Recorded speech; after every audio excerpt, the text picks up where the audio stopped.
యూత్లో హైలైట్ అయిందా? ఎక్కడన్నా అర్రజన్ మీడియాలో డిబేట్ వచ్చిందా? ఆయన మాట్లాడినా వాళ్ళు దొక్కేస్తారు, అక్కడ సెన్సార్ చేసేస్తారు. ఈనాడులో లోపల పేజీలు వేసినట్టున్నారు. అదే అనేది నేను అనేది హైలైట్ అంటున్నా. వార్త రాస్తాం వేరు, హైలైట్ అవ్వడం వేరు. సెన్సార్ చేసేస్తారు అక్కడ. ఉపయోగం ఏముంది దాంతో? డిబేట్ చేయాలిగా మరి వాళ్ళు. ఇదివరకు అయితే ఇట్లాంటి మాట్లాడినప్పుడు డిబేట్ చేసేవాళ్ళుగా. వాళ్ళ మీడియాని ఎందుకు డిబేట్ చేయట్లేదు దీని మీద? మళ్ళీ తెలుగుదేశానికి కష్టం వస్తుందంటే పవన్ కళ్యాణ్ అయినా దొక్కేస్తారు వాళ్ళు.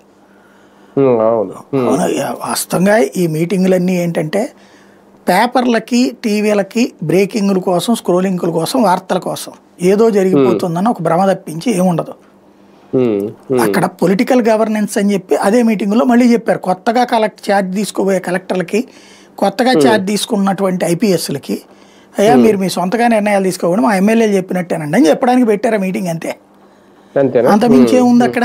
ఏం సాధించారు? మీరు కష్టపడండి, పేరు మాకు తెచ్చిపెట్టండి అని అడిగారు. ఒకప్పుడు చంద్రబాబు గారు అట్లాగే సాధించారు. చంద్రబాబు గారికి మంచి పేరు ఎందుకు వచ్చింది? 99 2004లో, 95 2004 మధ్యలో ఐఏఎస్లు, ఐపీఎస్లు పూర్తి స్వేచ్ఛతో పనిచేసేవాళ్ళు, సమాజానికి అనుగుణంగా పనిచేసేవాళ్ళు, జిల్లాల్లో ప్రజలకు పనికొచ్చే చేసేవాళ్ళు, లా అండ్ ఆర్డర్ కంట్రోల్ చేసే పనిలో తనా మన తేడా లేకుండా అధికార పక్షం వాళ్ళ మీద కేసులు పెట్టేవాళ్ళు.